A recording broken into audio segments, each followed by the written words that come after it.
일리아스 9번째 이야기 시작하겠습니다.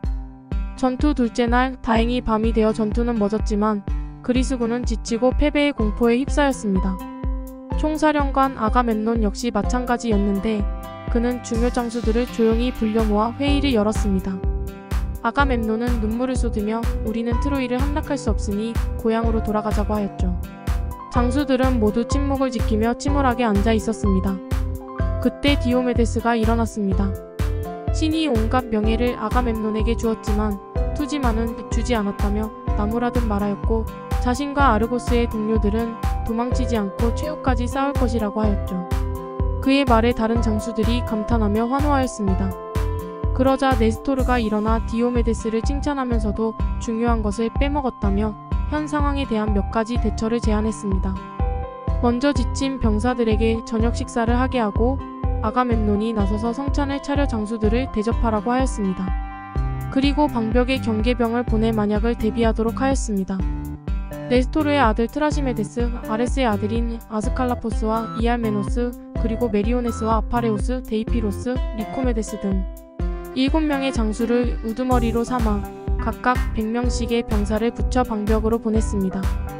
아가멤논이 성찬을 대접하고 장수들이 갈증과 허기에서 벗어나자 네스토르가 다음 대처를 말하였습니다. 최강의 전사 아킬레우스를 어떻게 달래어 화해할지 궁리해보자고 하였죠. 아가멤논은 자신이 분별력을 잃고 뭔가 홀렸던 것이라며 자책하였고 화해를 위해 합당한 보상을 선물하겠다고 하였습니다. 사용한 적 없는 세발솥 7개와 황금 10탈란톤, 그리고 가마솥 20개, 경주에서 상을 탄 적이 있는 늠름한 말 12필, 그리고 브리세이스를 포함하여 아가멤논이 직접 가려 뽑은 일자라고 아름다운 레스보스 여인 7명을 곧장 주겠다고 하였습니다. 덧붙여 아가멤논은 아직까지 결코 브리세이스와 몸을 섞지 않았다고 맹세하였죠. 그리고 트로이를 함락하면 전리품으로 배 한 척에 실을 만큼의 황금과 청동, 그리고 아름다운 트로이 여인 20명을 아킬레우스가 직접 고를 수 있도록 할 것이며 고향으로 돌아가서는 자신의 3딸 중 1명과 결혼을 시켜 사위로 삼을 것이며 결혼 지참금은 받지 않고 오히려 자신의 지배 하에 있는 7도시들을 딸의 결혼 선물로 주겠다고 하였습니다.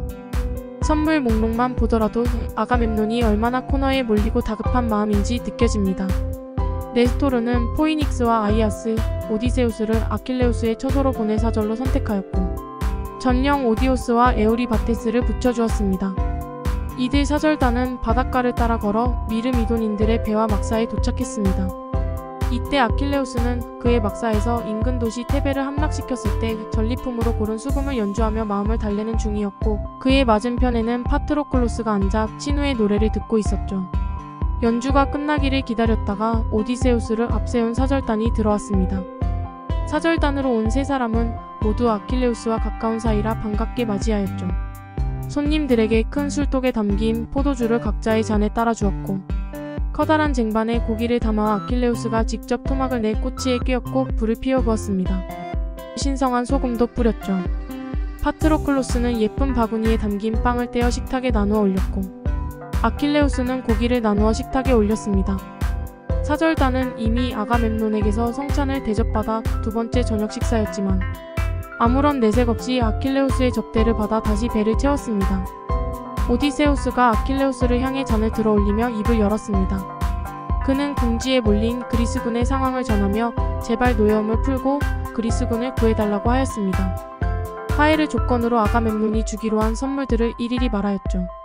그리고 위기에서 구해준다면 그리스군들이 아킬레우스를 신처럼 우러를 것이고 또한 전투에서 헥토르를 이기는 엄청난 명예를 가질 수도 있을 것이라며 설득하였습니다.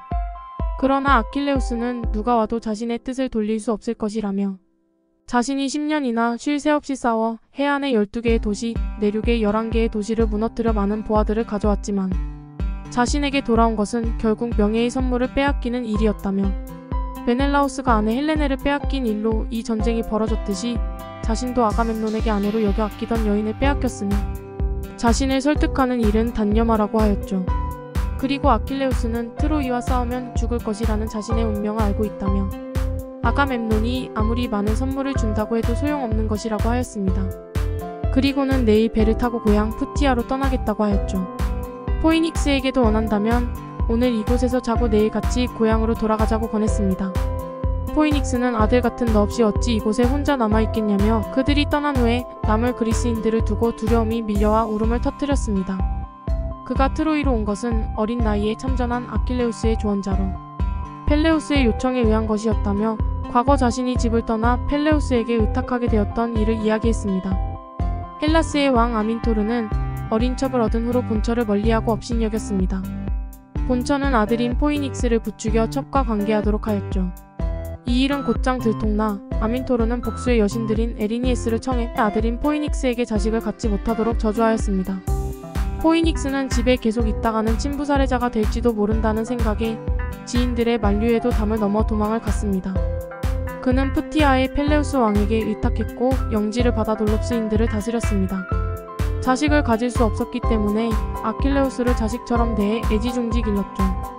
그는 아킬레우스에게 너무 비정하게 굴 필요가 없다며 사람들은 죄를 짓거나 실수를 했을 때 술과 제물을 바치며 기도하여 신의 뜻을 돌려놓기도 한다며 사제의 여신들은 다리를 절고 주름살 투성이에 눈도 사팔뜨기여서 늘 현혹과 미망의 여신이 앞서 다니며 인간들에게 잘못된 일을 저지르도록 하고 나면 사제의 여신들이 뒤늦게 따라와 이를 고치려 한다며 이때 다가온 사제의 여신들을 공경해 사제를 받아들이고 용서한다면 제우스는 큰 이익을 주지만 사제의 여신을 따돌리고 거부하면 제우스에게 일러 미망의 여신이 계속 따라다니게 하여 불행을 준다고 하였습니다.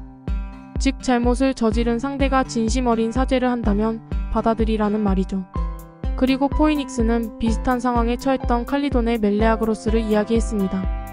칼리돈의 멧돼지 사냥 후 전리품인 멧돼지 머리와 가죽을 둘러싼 다툼으로 멜레아그로스가 외삼촌들을 죽이게 되었습니다. 그의 어머니는 아들을 저주하였고 아이톨리아인들과 쿠레테스인들과의 전쟁이 벌어졌죠. 칼리돈 전력의 핵심인 멜레아그로스는 어머니의 일로 참전을 거부하고 아내 클레오파트라 곁에서 지내며 움직이지 않았습니다. 전투가 불리해지자 칼리돈의 원로 친구, 가족들이 많은 선물을 약속하며 그에게 나서줄 것을 간청하였지만 그는 거절하였습니다. 그러다가 성탑을 잃고 도시가 불타고 그의 집마저 위험해지자 그의 아내 클레오파트라가 울며 요청하였고 그제야 참전하였습니다. 결국 쿠레테스인들을 물리쳤지만 멜레아그로스는 처음에 약속받았던 선물들을 받지 못하였죠. 칼리돈의 멧돼지 사냥과 멜레아그로스에 대한 자세한 이야기는 따로 영상을 올리도록 하겠습니다. 포이닉스는 멜레아그로스처럼 너무 늦게 참전을 한다면 비록 재앙을 막아내더라도 명예가 없을 것이라며 지금 아가멤논이 많은 선물을 준다고 할 때 받고 또 그리스군을 구원하는 명예도 얻으라고 하였습니다. 그러나 아킬레우스는 그런 명예와 선물은 필요 없다며 더 이상 아가멤논의 편을 들어 자신의 결심을 흔들지 말라고 하였습니다. 그리고 다시 한번 여기서 잠자리에 들기를 권하였죠. 아이아스는 오디세우스에게 아무래도 아킬레우스의 마음을 돌리기는 힘들 것 같다며 돌아가자고 하였습니다. 그러면서도 전후 간의 우정과 형제의 정을 생각해 마음을 누그러뜨리라고 하였죠. 하지만 아킬레우스는 아이아스의 말이 맞다면서도 아가멤논이 그리스 장수들 앞에서 그를 치욕스럽게 한 것을 떠올릴 때마다 분노가 차오른다며 적들이 자신의 배와 막사로 다가오기 전까지는 아무리 그리스군이 지고 배가 불타더라도 개입하지 않을 것이라고 하였습니다. 아이아스와 오디세우스는 돌아갔습니다. 포이닉스는 남아 아킬레우스가 신혈을 시켜 마련한 푹신한 이부자리에서 잠들었습니다. 아킬레우스는 막사 가장 깊은 곳에서 레스보스에서 데려온 포르보스의 딸 디오메데와 같이 누웠고 다른 편에서는 파트로클로스가 아킬레우스에게서 선물 받은 이피스와 함께 누웠습니다. 사절단은 돌아가 아킬레우스가 노여움을 누그러뜨리지 못하고 선물을 마다하였다고 전하였습니다. 모두 침통해하고 아무 말도 꺼내지 않았죠. 디오메데스는 아킬레우스에게 간청하지 말 걸 그랬다며 원래도 기세등등했는데 이번에 더 도두어 놓았다며 못마땅해 했습니다. 아킬레우스가 마음이 내키거나 신이 부추기면 다시 싸우게 될 거라며 그를 그냥 내버려두고 우리는 잠을 충분히 잔 후 내일 다시 트로이와 일전을 벌리자고 하였죠. 모두 그의 말에 찬성하여 각자의 막사로 돌아갔습니다. 이것으로 일리아스 국건은 끝이 났습니다. 위기를 타개하기 위한 아킬레우스와의 화해는 실패하였지만 디오메데스의 강렬한 전의는 다른 장수들에게도 투지를 잃지 않게 해주었습니다. 다음 건 기대해주세요.